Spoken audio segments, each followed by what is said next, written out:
Kita berbicara pada konteks akidah. Kita coba tengok.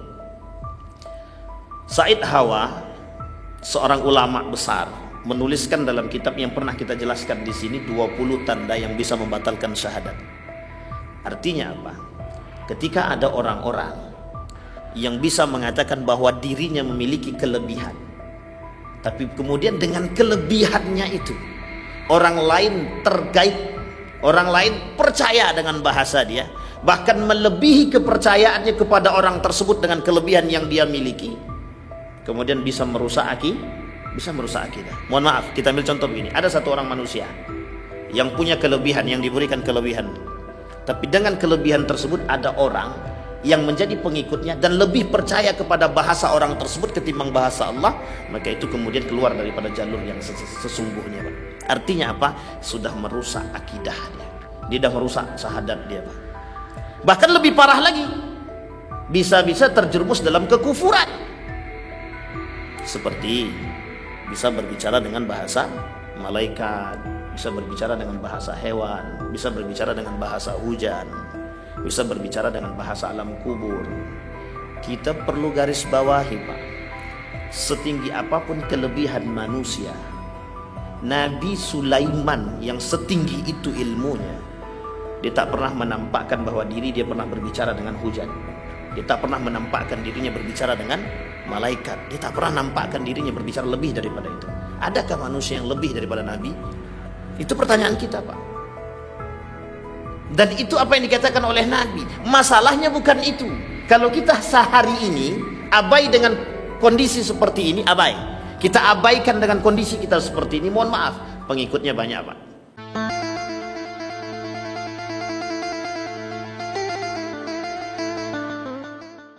Allah wahdahu la syarikalah wa asyhadu anna Muhammadan abduhu wa rasuluh la nabiyya ba'da. Puji syukur kehadirat Allah atas limpahan rahmat dengan mengucapkan alhamdulillahirabbil alamin. Bersalawat kepada Nabi dengan mengucapkan Allahumma salli ala Muhammad wa ala ali Muhammad fil alamin innaka Hamidum Majid. Ya ayuhan nasu taqu rabbakumul ladzi khalaqakum min nafsin wahidah wa khalaqa minha zawjaha wa batha minhuma rijalan katsiran wa nisaa'a wattaqullaha alladzi tasaaluna bihi wal arham innallaha kana 'alaikum raqiba. Baik Bapak Ibu sekalian yang berbahagia, mudah-mudahan di maghrib ini Allah limpahkan rahmat dan karunia-Nya kepada kita. Allah berkahi, Allah jadikan kita orang-orang yang selalu bersyukur akan nikmatnya Allah. Allah jadikan kita orang-orang yang selalu istiqamah dalam ibadah dan ketaatan. Amin ya rabbal alamin. Keluarga yang sakinah, mawaddah warahmah, anak-anak yang soleh dan solehah. Amin ya rabbal alamin. Baik bapak-bapak sekalian yang berbahagia. Kenapa bapak-bapak? Karena mungkin ibu-ibu tak ada. Jadi ada satu kata ibu. Ada ibu, alhamdulillah, sambil mendengarkan ibu. Baik bapak-bapak, ibu-ibu, ini kalau nampak ada orang di depan kita nih Pak, ini makhluk langka nih Pak.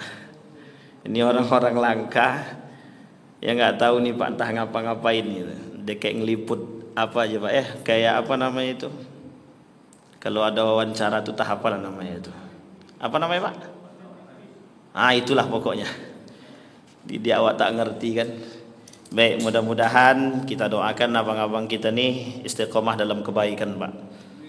Itu yang paling penting. Sekalipun mereka sebagai tukang media, tapi yang paling besar pahala dan paling besar juga dosanya. Kalau salah informasinya dosa, tapi kalau baik informasinya mampu menjadikan orang-orang itu semakin bertakwa, insya Allah pahalanya besar. Baik Bapak-bapak, ibu-ibu sekalian yang berbahagia, di malam hari ini, di maghrib hari ini saya ingin menyampaikan satu hal, fenomena terbaru, fenomena kita hari ini. Dan ini unik. Saya ingin angkat satu cerita di dalam kitabnya Syekh Hasim Al-Asy'ari, dalam kitab Risalah Ahlus Sunnah wal Jamaah itu. Beliau menuliskan dalam kitab beliau itu, tapi ini mudah-mudahan tidak ada yang tersinggung ya Pak, karena ini beliau yang menuliskan, saya cuma membacakan. Kata beliau, penjelasan tentang orang-orang bayan tamasuk ahli Jawa, orang-orang Jawa yang berpegang teguh bimadhabi ahli sunnah wal jamaah, yang berpegang teguh pada madhabnya ahli sunnah wal jamaah. wa bayanu ibtida'i zuhuril bid'ah wa intishariha fi ardi Jawa. Tetapi kata beliau, mesti ada sebagian lagi nanti yang juga tersebar di tanah Jawa tersebut, golongan-golongan ahlul bid'ah dan mudah tersebar. Kemudian wa bayanu anwa'il mubtadi'ina al-mawjudina fi hadza zaman. Dan beliau menjelaskan dalam kitab ini ada golongan-golongan yang dulu nggak pernah ada, tapi sekarang itu ada di zaman-zaman sekarang ini. Nah, ini yang unik ini Pak. Jadi kasus-kasus terbaru itu yang kita bisa lihat. Nanti kita coba tengok, kita coba lihat bagaimana Nabi mengatakan dalam hadisnya tentang firqah-firqah tersebut. Sekira kita sudah banyak mendengar tentang nanti umatku kata Nabi akan terpecah menjadi 73 golongan ya. Baik. Dalam hadis baginda Nabi Muhammad SAW kata Nabi yang pertama, nanti orang-orang Yahudi itu terpecah menjadi 71 golongan. Kemudian selanjutnya Nasrani itu terpecah menjadi 72 golongan. Tetapi kemudian ada namanya umatku kata Nabi akan terpecah menjadi 73 golongan. Wah, itu banyak. Tapi kata Nabi semuanya itu masuk neraka. Wa kulluhum finnar kata Nabi. Semua mereka masuk neraka illa ahlus sunnah wal jamaah. Kecuali ahlus sunnah wal jamaah. Sekarang yang mengaku ahlus sunnah wal jamaah itu banyak. Yang mengaku ahlus sunnah wal jamaah itu banyak. Syekh Hasyim Al-Asari menuliskan dalam kitab beliau ini unik.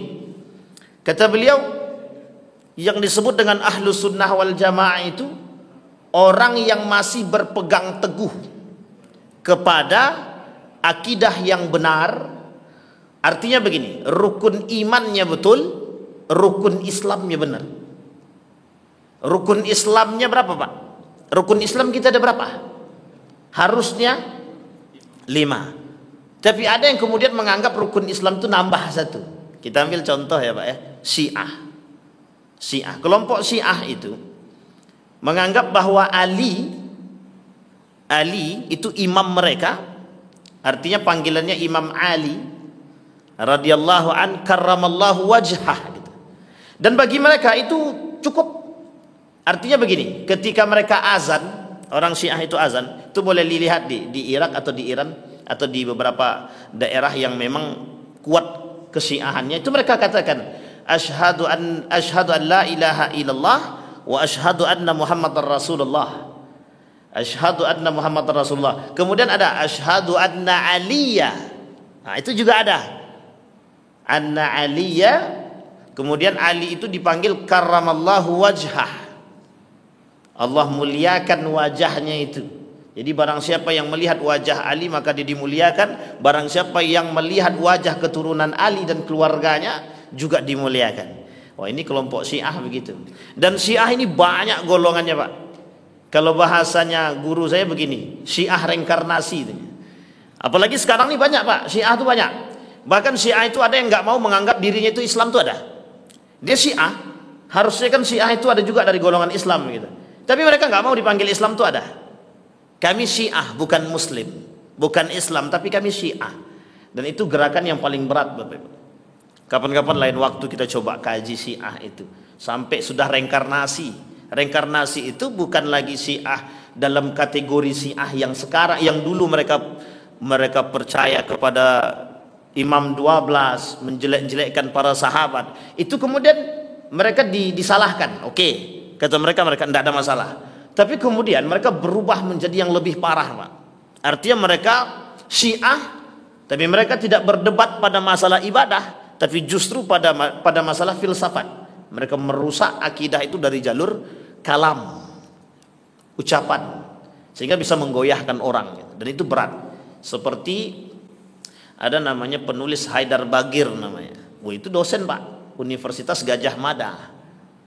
Mantap Pak, itu dosen Pak. Tapi dia penulis kalimat-kalimat cinta dalam tulisannya, dan dia orang Syiah. Wah, ini uniknya Pak.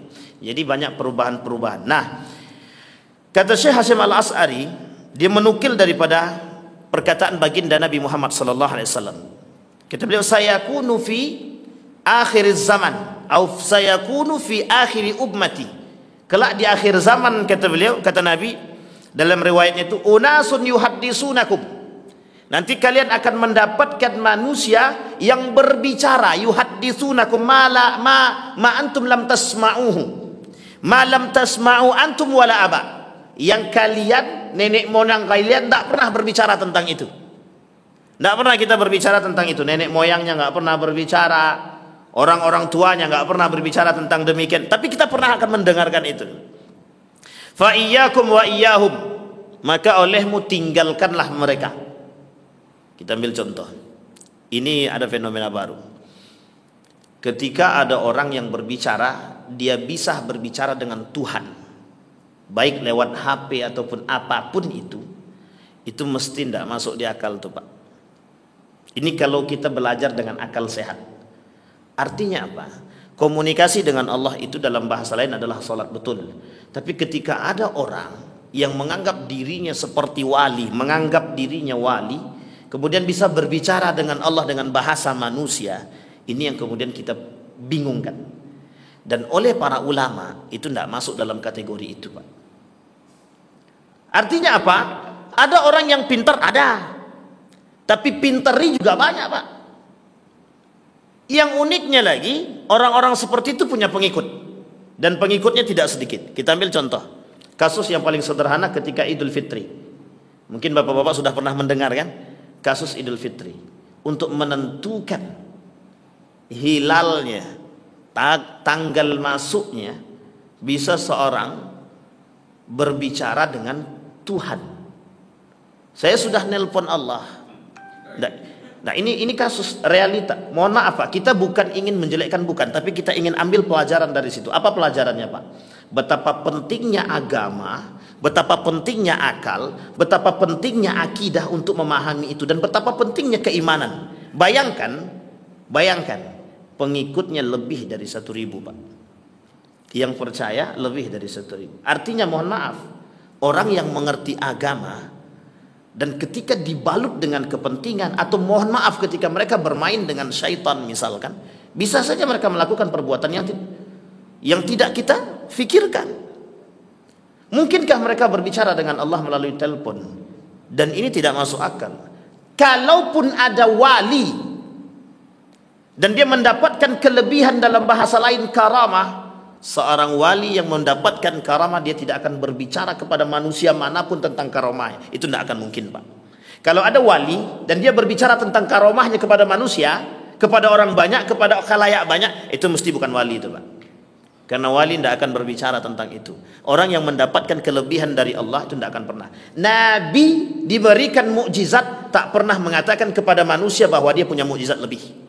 Dia hanya katakan kepada manusia, ikutlah apa yang diikuti. Dan kemudian dia bisa menampakkan kelebihan sebatas ketika mereka tidak percaya dengan Tuhannya. Tapi setelah itu mereka nggak bisa gunakan Pak. Nggak bisa gunakan. Kenapa? Karena itu hanya diperuntukkan ketika mereka ingin mendatangkan atau mengajak orang lain untuk percaya kepada Allah. Maka bahasa Nabi betul. Malam tasma'u antum wala aba. Kelak kalian akan mendengar sesuatu yang kalian nggak pernah dengar. Bahkan orang tua kalian zaman dulu nggak pernah mendengar. Bahkan kakek-kakek kalian pun nggak pernah mendengar. Kita ambil contoh yang lain, yang lagi viral. Mungkin Bapak Ibu udah paham. Bahasa Suryani yang berbicara dengan malaikat. Kita tidak mau berbicara pada konteks orangnya Pak. Tapi kita berbicara pada konteks keimanan. Kita berbicara pada konteks akidah. Kita coba tengok. Said Hawa, seorang ulama besar, menuliskan dalam kitab yang pernah kita jelaskan di sini, 20 tanda yang bisa membatalkan syahadat. Artinya apa? Ketika ada orang-orang yang bisa mengatakan bahwa dirinya memiliki kelebihan, tapi kemudian dengan kelebihannya itu orang lain tergait, orang lain percaya dengan bahasa dia, bahkan melebihi kepercayaannya kepada orang tersebut dengan kelebihan yang dia miliki, kemudian bisa merusak akidah. Mohon maaf, kita ambil contoh begini. Ada satu orang manusia yang punya kelebihan, yang diberikan kelebihan. Tapi dengan kelebihan tersebut ada orang yang menjadi pengikutnya dan lebih percaya kepada bahasa orang tersebut ketimbang bahasa Allah, maka itu kemudian keluar daripada jalur yang sesungguhnya, Pak. Artinya apa? Sudah merusak akidah dia. Dia sudah merusak syahadat dia, Pak. Bahkan lebih parah lagi, bisa-bisa terjerumus dalam kekufuran. Seperti bisa berbicara dengan bahasa malaikat, bisa berbicara dengan bahasa hewan, bisa berbicara dengan bahasa hujan, bisa berbicara dengan bahasa alam kubur. Kita perlu garis bawahi, Pak, setinggi apapun kelebihan manusia, Nabi Sulaiman yang setinggi itu ilmunya, dia tak pernah menampakkan bahwa diri dia pernah berbicara dengan hujan. Dia tak pernah menampakkan dirinya berbicara dengan malaikat. Dia tak pernah nampakkan dirinya berbicara lebih daripada itu. Adakah manusia yang lebih daripada Nabi? Itu pertanyaan kita, Pak. Dan itu apa yang dikatakan oleh Nabi. Masalahnya bukan itu. Kalau kita sehari ini abai dengan kondisi seperti ini, abai. Kita abaikan dengan kondisi kita seperti ini, mohon maaf, pengikutnya banyak, Pak. Pengikutnya banyak. Mulai sedikit demi sedikit pengikutnya bertambah. Pertanyaannya adalah, kemana para ulama, kemana para asatid yang selalu memberikan pencerahan kepada masyarakat, yang mohon maaf ketika bahasa itu muncul dengan kelebihan, kita tergeser, Pak, sedikit demi sedikit. Orang-orang akan berbondong-bondong ingin mempelajari bahasa Suryani, yang mohon maaf ternyata dalam bahasa itu, kata kawan saya, kebetulan kawan saya salah satu pernah mempelajari bahasa jin, dalam tulisan-tulisan itu, Bapak Ibu, mantra, bahasa mantra, dan hampir serupa, Pak. Saya tidak mengatakan itu sama, tapi hampir serupa dengan simbol-simbol itu. Dan ini berbahaya, Pak. Bukan tidak ada pengikutnya. Bahkan mereka berani mengatakan, ketika engkau ditanya oleh Allah, sebut man rabbuka gufran. Tersebut nama langsung, Pak. Ini berbahaya, Pak. Kalau kita tak punya akidah yang kuat, berbahaya. Kita diajarkan dalam agama kita, man rabbuka, jawaban kita siapa? Tidak mungkin manusia yang kita jawab, Pak. Ketika kita jawab man nabiyuka, masa manusia kita jawab? Dan ini lucu. Pernah terjadi, pernah. Sahabat Nabi. Tapi cerita itu tidak pernah Nabi ceritakan kepada sahabat untuk diambil kelebihan seperti itu, tidak. Nuaim, sahabat Nabi, yang ditanya oleh malaikat, apa jawaban dia? Ingat, Nabi masih di atas. Ketika Nuaim ditanya oleh malaikat, man nabiyuka, jawaban Nuaim sederhana, Pak. Nabi sedang berada di atas. Jangan keras-keras, kata dia. Beliau sedang ada di atas. Dan ini sahabat Nabi, dan dia tidak mengatakan dengan bahasa Nabi, tapi Nabi menyaksikan itu. Hadisnya sahih. Tapi bukan berarti apa yang dilakukan oleh Nabi itu dilakukan oleh manusia. Kelebihan ini hanya dimiliki oleh Nabi dan bukan manusia. Artinya ketika kita percaya dengan kondisi seperti ini mengabaikan. Apa dampak daripada perbuatan demikian? Dampaknya, Pak, mohon maaf, dampaknya itu besar, Pak, besar. Bayangkan saat ini kita sedang diperlihatkan dengan hal-hal yang sederhana tapi menyesatkan. Pada masa Luqman Saifuddin, ini saya jelaskan kepada Bapak Ibu semua. Pada masa Luqman Saifuddin, Luqmanul Hakim menjadi menteri agama. Ada satu agama yang diresmikan. Nama agamanya Bahai.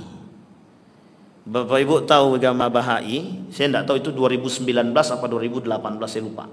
Yang jelas beliau ketika itu masih menteri agama, dan beliau meresmikan satu agama yang disebut dengan Bahai, dan beliau menghadiri itu. Itu agama baru, Pak, yang dimasukkan dalam urutan agama. Jadi berapa agama kita sekarang?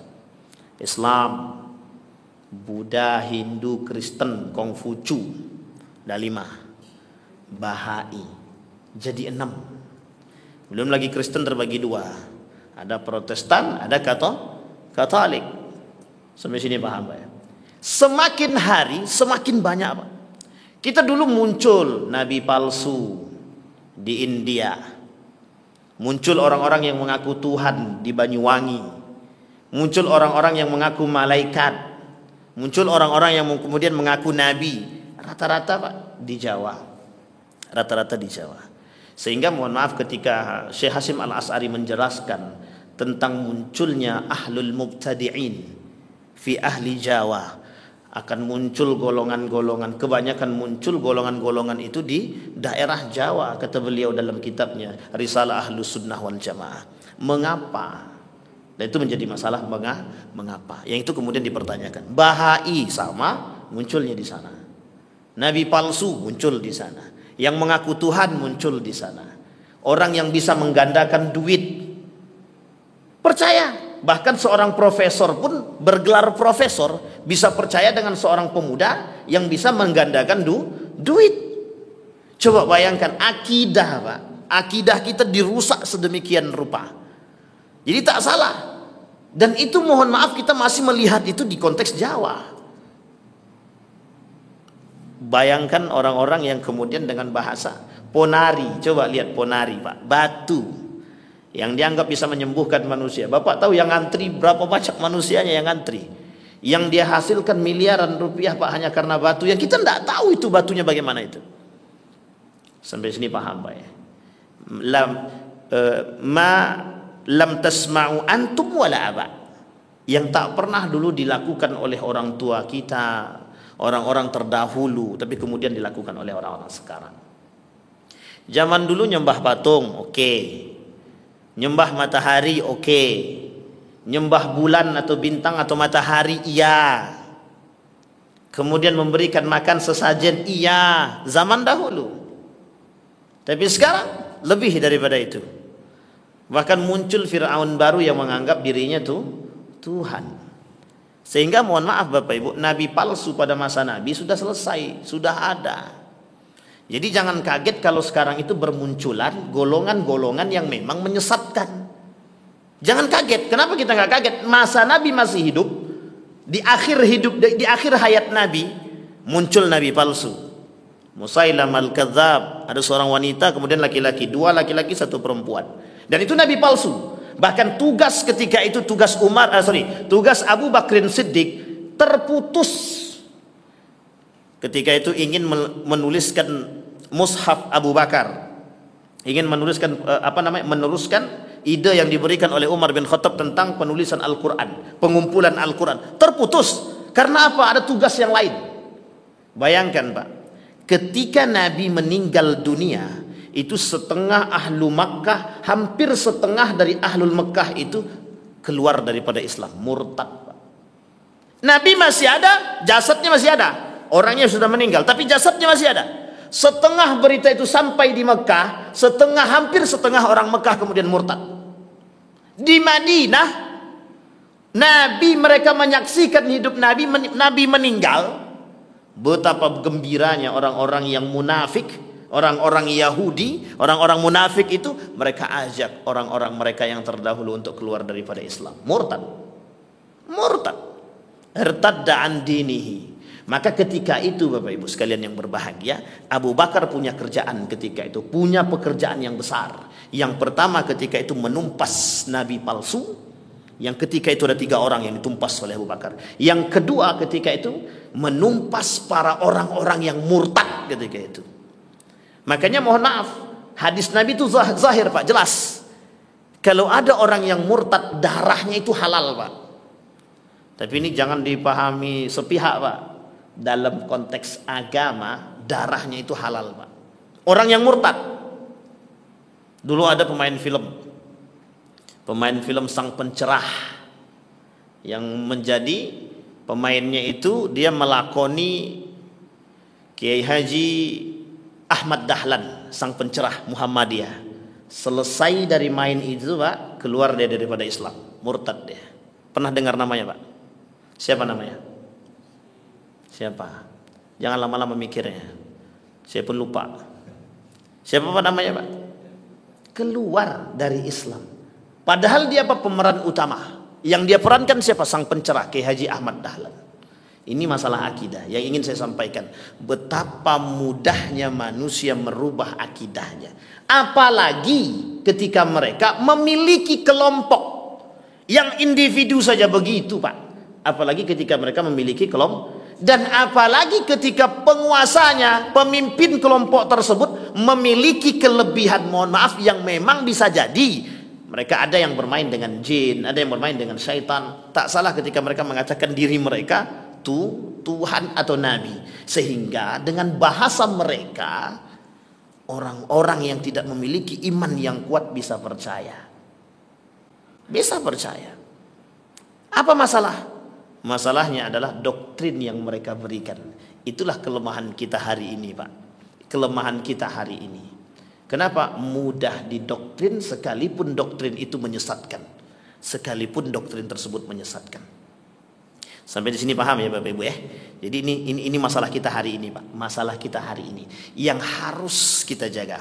Nah, kemudian tak salah ketika itu kemudian berbicara Nabi dalam hadisnya dalam riwayat yang lain, kata Nabi, yakunu fi akhir zaman dajjaluna kadzabun. Akan muncul orang-orang yang menyerupai Dajjal. Dia tidak Dajjal, tapi manusia menyerupai Dajjal dengan kalimat dusta. Dengan kalimat apa, Pak? Dusta. Jadi pemimpin kelompoknya itu pandai berdusta, dalam bahasa lain pandai bersilat lidah. Jadi kuncinya apa? Bagaimana membuat orang percaya dengan omongannya. Ini dulu terjadi, Pak. Dulu terjadi. Memang masih di tanah Jawa.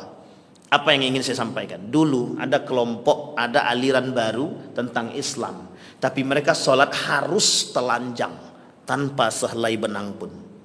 Heboh nih Pak. Dan kami mendengarkan cerita itu langsung. Bahkan hampir dibawa ke tempat tersebut, Pak. Beribadah tapi tidak menggunakan sehelai benang pun. Dan mereka harus beribadah suami dan istri di kamar. Tapi sholat. Ibadahnya itu sholat, tapi tidak pakai, tanpa baju sehelai pun.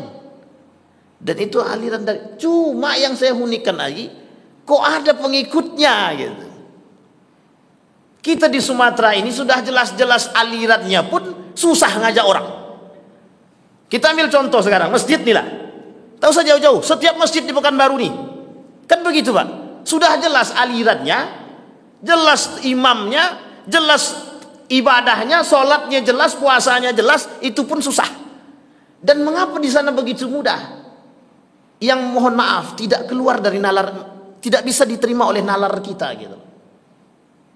Bahkan ada yang kelompok, ada aliran lain itu yang kemudian mereka sholat itu tidak menggunakan takbir yang sesungguhnya. Allahu Akbar, itu kita. Tapi mereka kemudian membolehkan Allah Maha Besar. Itu nyata Pak. Dan kita melihat itu. Kita ketemu Pak dengan orang itu. Nah, coba bayangkan Pak. Saya bilang ini aliran mana lagi?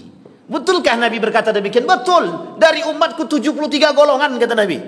73 golongan itu tidak dibahasakan 73 Pak. Artinya apa? Banyak golongan-golongan kelak yang akan timbul kata Nabi.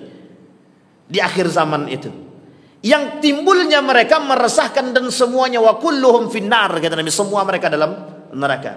Yang tersisa hanyalah ahlus sunnah wal jamaah. Itu kata Syekh Hasim Al-Asy'ari. Dan Nabi menukil dari perkataan baginda Nabi Muhammad SAW. Syekh Hasim Al-Asy'ari menukil dari hadisnya Nabi Muhammad SAW. Ahlus sunnah wal jamaah. Nah, siapa ahlus sunnah wal jamaah itu yang kemudian diperdebatkan oleh orang-orang saat ini. Dulu sudah selesai nih Pak, sudah tuntas. Tapi kemudian muncul golong-golongan yang mengakui ahlus sunnah wal jamaah. Sejauh mereka masih bersyahadat kepada Allah dan Rasulnya. Jadi gini Bapak Ibu, dalam pandangan Muhammadiyah begini. Sejauh orang itu masih bersyahadat kepada Allah, sejauh mereka masih bersyahadat kepada Rasulullah, sejauh mereka masih salat, masih puasa, masih zakat dan lain sebagainya, rukun Islam dan imannya masih mereka jalankan, maka itu kata mereka masih dalam golongan ahlus sunnah wal jamaah. Tapi ada yang tidak mengakui demikian, ada yang tidak mengakui demikian, ada. Kata Syiah kurang. Yang harusnya mereka tambahkan adalah imam 12. Yang tidak percaya dengan imam 12 kata Syiah, maka mereka bukan golongan yang selamat. Nah, ini muskilah kita hari ini Pak. Bahkan pada masa dinasti Abbasiyah itu muncul golongan-golongan bukan ahlul bid'ah, ingkarus sunnah, kelompok yang mengingkari sunnah Nabi, kelompok yang mengingkari sunnah Nabi. Bahkan dulu di Jawa itu saya pernah ketemu dengan seseorang sedang khutbah Jumat, dia sampaikan tentang ketidakpercayaan dia terhadap Nabi Muhammad SAW. Itu sebenarnya sholat Jumatnya tidak sah itu. Kenapa saya bilang tidak sah? Karena khatibnya tidak percaya dengan Nabi. Bahkan apa dia katakan selesai khutbah Jumat itu, dia katakan, saya tak pernah percaya dengan hadisnya Nabi, karena Nabi Muhammad itu manusia, bisa jadi dia berdusta. Coba bayangkan Pak. Saya bingung. Di situ kemudian saya berpikir, saya sudah lama sebenarnya berpikir Pak, mengapa di daerah Jawa ini banyak muncul golongan-golongan yang memang cukup unik, sehingga nama pesantrennya pun pesantren unik.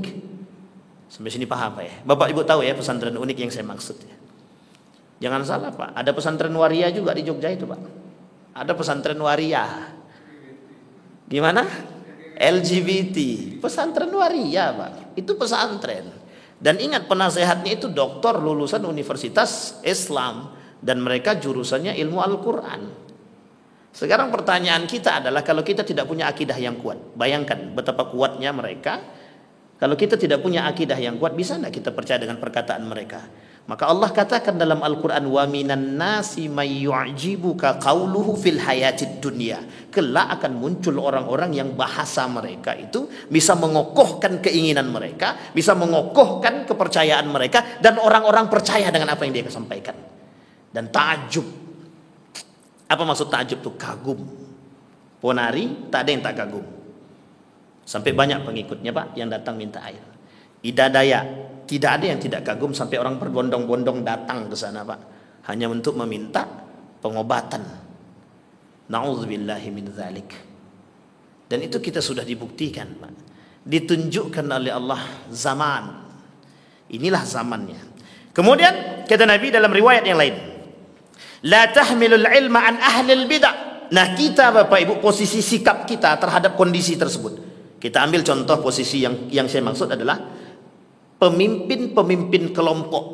Pemimpin-pemimpin kelompok tadi, kita tak katakan mereka sesat saat ini, tapi nanti kita coba tinjau di akhir, betul nggak mereka sesat atau menyesatkan. Yang pertama, sikap kita terlebih dahulu terhadap orang-orang seperti itu. Ketika keluar dari jalur rukun Islam dan rukun iman, ketika keluar dari jalur akhlak yang sesungguhnya, maka kita oleh Nabi, la tahmilul ilma an ahlil bid'ah. Mereka orang yang keluar dari rukun Islam, keluar dari rukun iman, keluar dari akhlak yang mahmudah, keluar dari pemahaman asyhadu an la ilaha illallah wa asyhadu anna muhammadar rasulullah, dikategorikan ahlul bid'ah, bahkan ahlul kufar. Kita, sikap kita tidak boleh mengikuti mereka. La tahmilul ilma an ahlil bid'ah. Sekalipun mereka punya ilmu, kita tidak boleh ikuti Pak. Bahkan dalam Al-Quran itu jelas Allah sebutkan, jangan kalian duduk bersama mereka. Tapi kalau kita duduk bersama mereka, kata Allah, idzan antum mithluhum, kata dia, kalian beda tipis dengan mereka. Nah, ini berat Pak. Baik. Kemudian wala tahmilhu amman lam yu'raf bit-talab.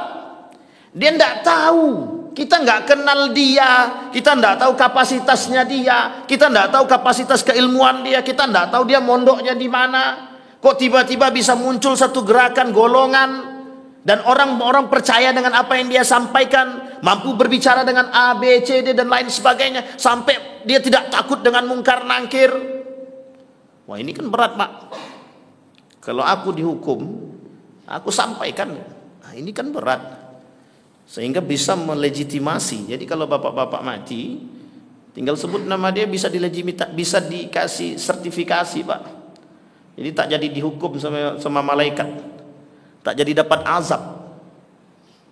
Berarti ketika dia mengatakan demikian, mohon maaf, jangan tersinggung. Ketika dia mengatakan demikian, berarti dia sedang menganggap dirinya sama hebatnya dengan Nabi Muhammad sallallahu alaihi wasallam.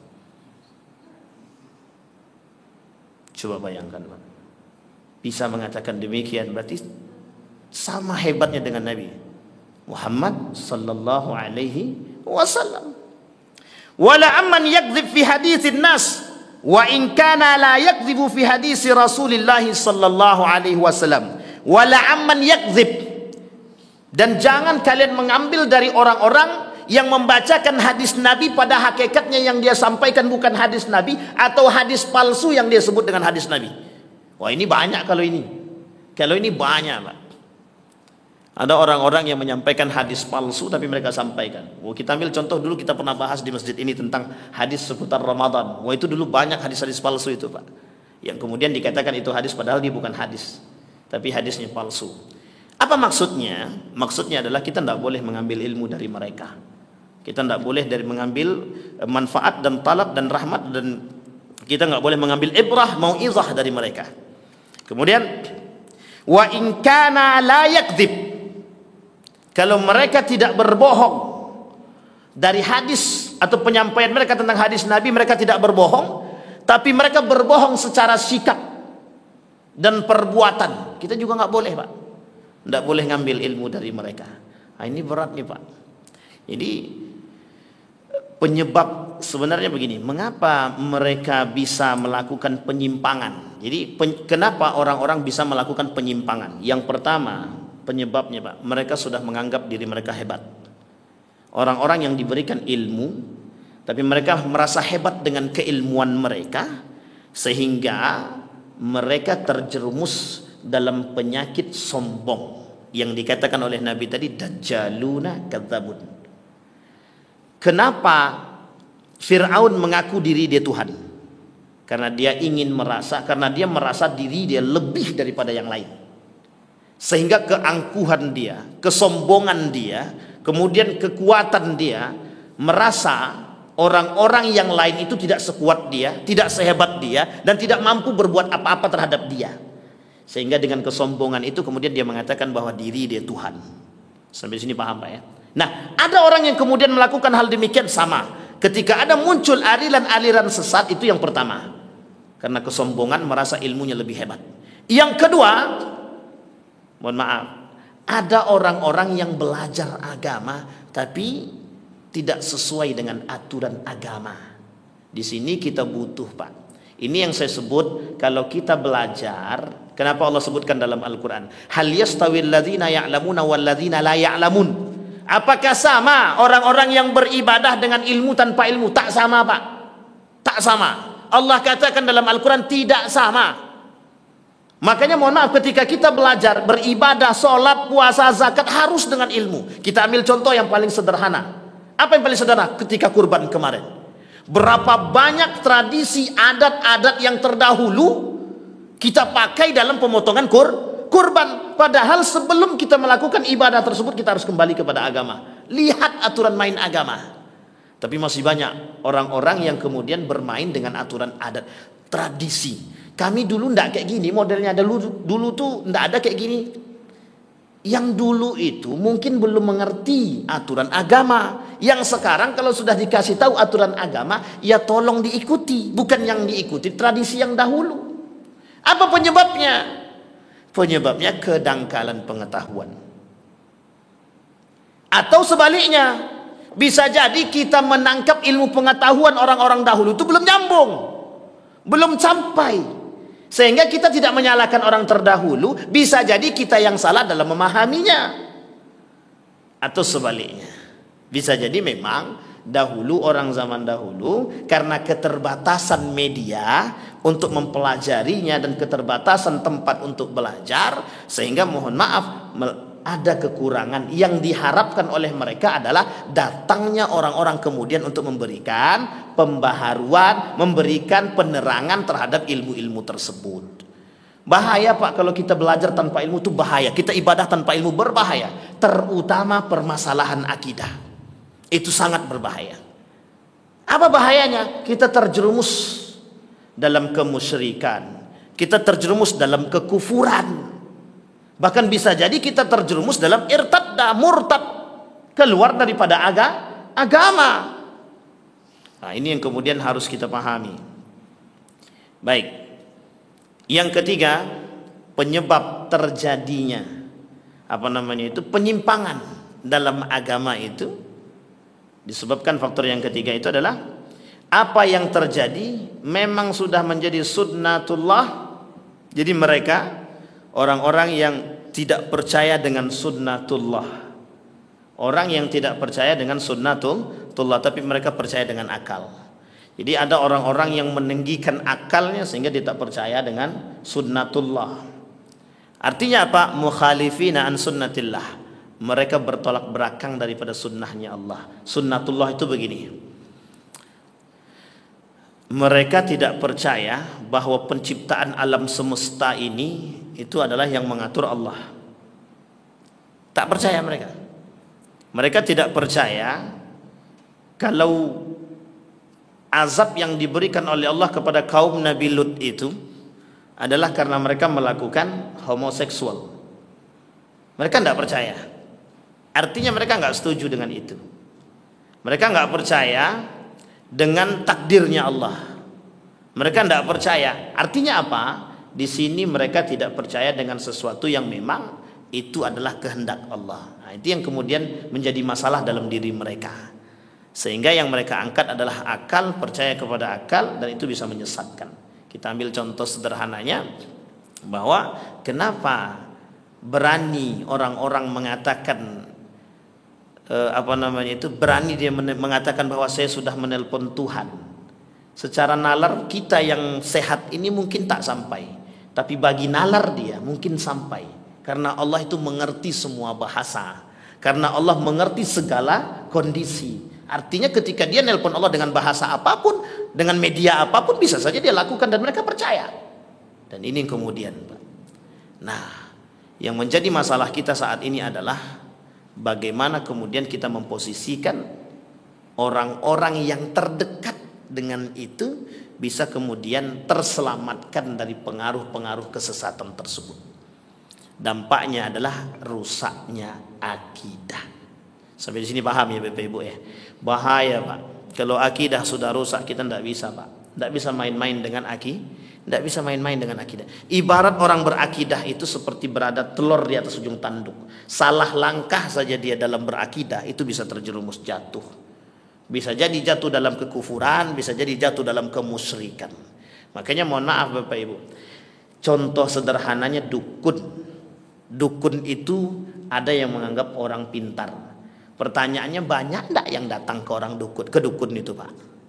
Nabi sudah katakan, man ata kahinan fatasaddaqa bima qala faqad kafara. Yang datang ke dukun, percaya dia dengan apa yang dilakukan oleh dukun, kafir itu Pak.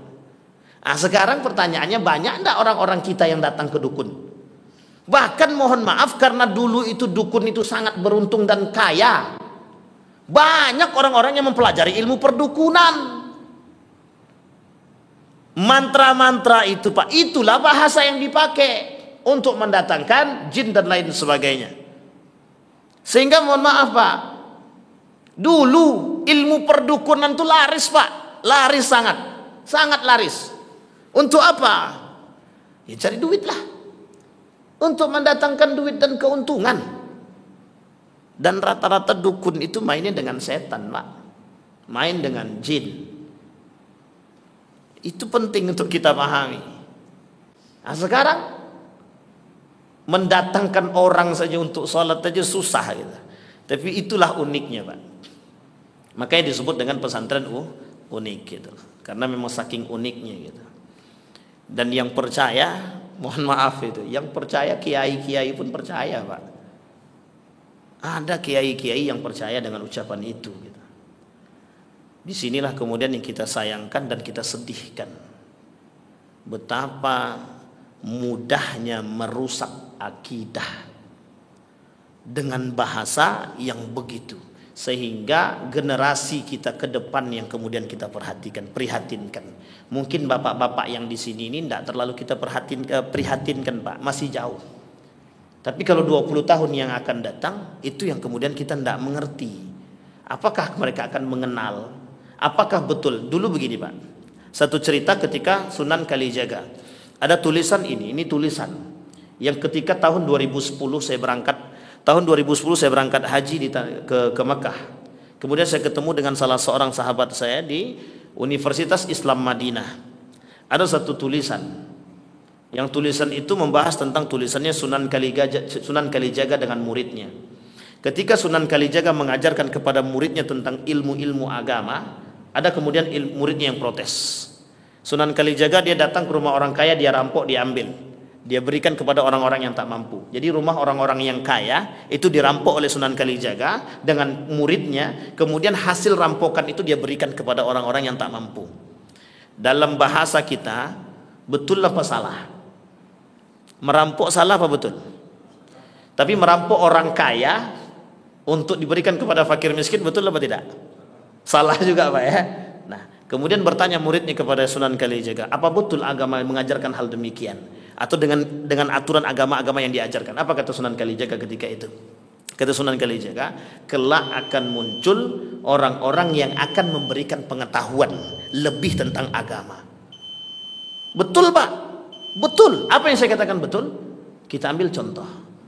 Dulu kenduri itu Pak, pemahaman kenduri itu di tanah Jawa itu tidak semudah memahami kenduri seperti yang ada di tempat kita.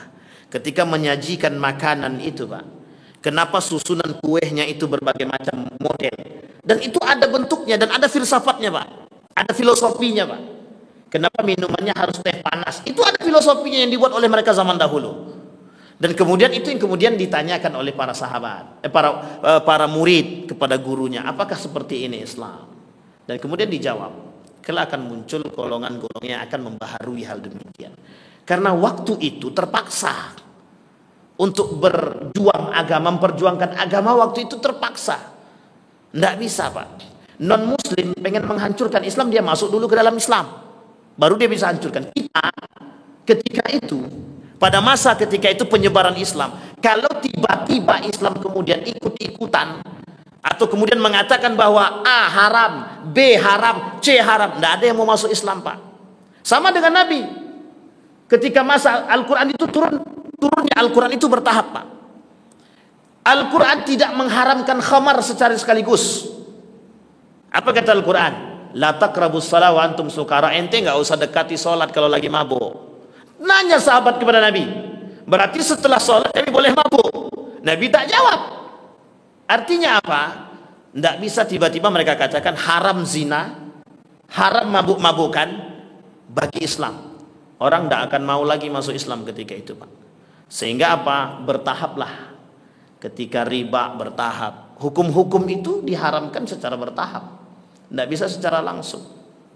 Hanya saja ketika di Mekah itu lawannya langsung kepada, karena di Mekah ketika itu lawannya adalah patung, kepercayaan dan akidah yang kemudian harus digeserkan Pak.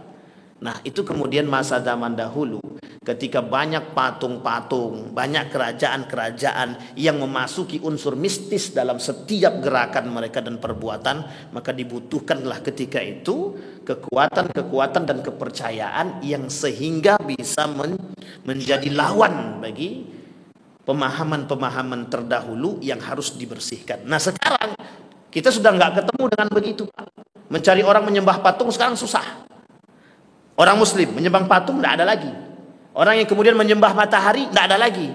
Tapi ada orang-orang yang menyembah pohon, masih tersisa sedikit. Terkhusus di Riau ini masih ada sedikit. Tapi muslim sesajenan masih ada, tapi sedikit. Dengan menyembah kemudian binatang sudah sulit kita temukan. Artinya semakin berkembangnya zaman dan semakin bertambahnya para orang-orang yang alim dan mengerti agama, seharusnya bisa semakin membuat lurusnya agama. Tapi kemudian ada orang-orang dengan unsur kepentingan dan lain sebagainya yang menganggap dirinya lebih, kemudian menyelewengkan kembali. Kesimpulan dari apa yang kita sampaikan malam hari ini, di zaman yang serba edan ini, itu kita penting mempertahankan akidah yang pertama. Yang kedua, kita penting untuk kembali kepada Al-Quran dan hadis dan qaulus sahabat. Yang ketiga, kita perlu berkumpul dengan orang-orang yang soleh agar kita masih bisa bertahan. Dan terakhir yang keempat, kita harus menjaga generasi kita dari kerusakan akidah. Saya kira itu saja, mudah-mudahan bermanfaat bagi kita semua. Fa'tabiru ya ulil absar la'allakum tuflihun. Assalamualaikum warahmatullahi wabarakatuh.